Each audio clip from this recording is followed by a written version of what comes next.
Nous sommes les Sœurs du Carmel du Havre, une communauté contemplative de 18 carmélites située sur les hauteurs de la ville du Havre, au cœur du réseau urbain. Notre vocation est d'être là, présente, dans la louange des psaumes et le service, pour désigner une autre présence que nous, celle du Christ. Nous sommes cloîtrés, ce qui signifie que nous sommes centrés sur le Christ, comme le cloître de notre monastère nous le fait expérimenter chaque jour. Cloîtré ne veut pas dire confiné, mais séparé et cependant relié. La bonne nouvelle du Carmel, c'est de dire à tout homme, toute femme, Dieu Trinité habite en nous, et il cherche à nous rejoindre, nous parler, nous écouter, nous conduire. En un mot, il cherche à nous aimer.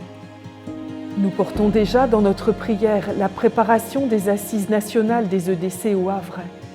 Il nous a été demandé un écho monastique au thème de vos assises.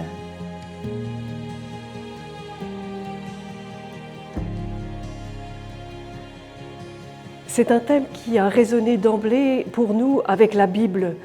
Il semble que pour Dieu ce soit habituel de passer d'un monde à l'autre. Regardons cela dans la vie de Simon-Pierre. Il est en quelque sorte un chef d'entreprise.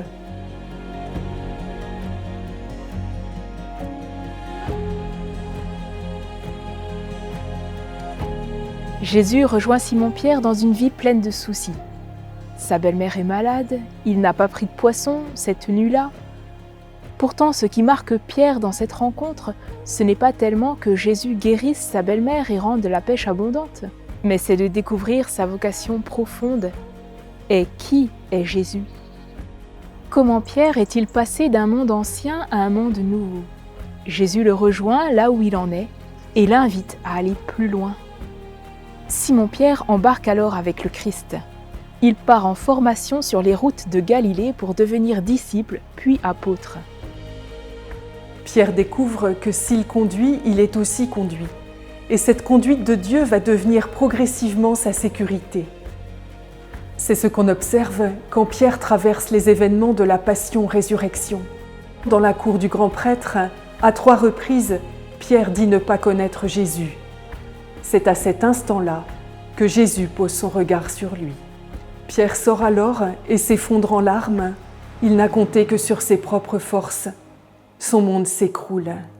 Et pourtant, un monde nouveau est déjà là, à la fois par le regard de Jésus posé sur lui, et à la fois par la parole qu'il lui avait dite « Quand tu seras revenu, affermis tes frères », accompagnement ultime de Jésus. Sur la parole des femmes, Pierre se met en route vers le tombeau. Il est le seul à le faire. On retrouve là son tempérament fougueux, entreprenant.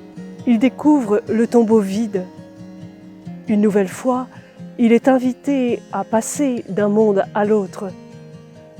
Il le fera avec tous les apôtres au Cénacle, à la Pentecôte.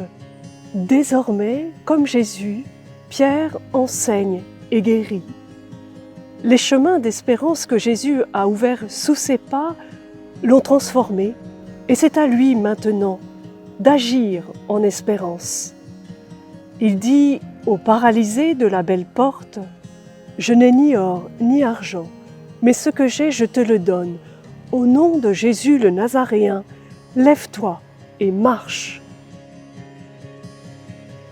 À contempler la vie de Simon-Pierre dans les évangiles, il faut certainement que des hommes et des femmes acceptent de passer d'un monde à l'autre avec Jésus, en pionnier, pour que naisse une espérance nouvelle. Cela ressemble fort à l'action de l'Esprit Saint aujourd'hui dans notre monde. Il est en train de faire avec nous toutes choses nouvelles. Notre mission au Carmel est d'accueillir au cœur de nos 2 heures d'oraison quotidienne à la fois la présence du Dieu vivant et la vie de tous les hommes.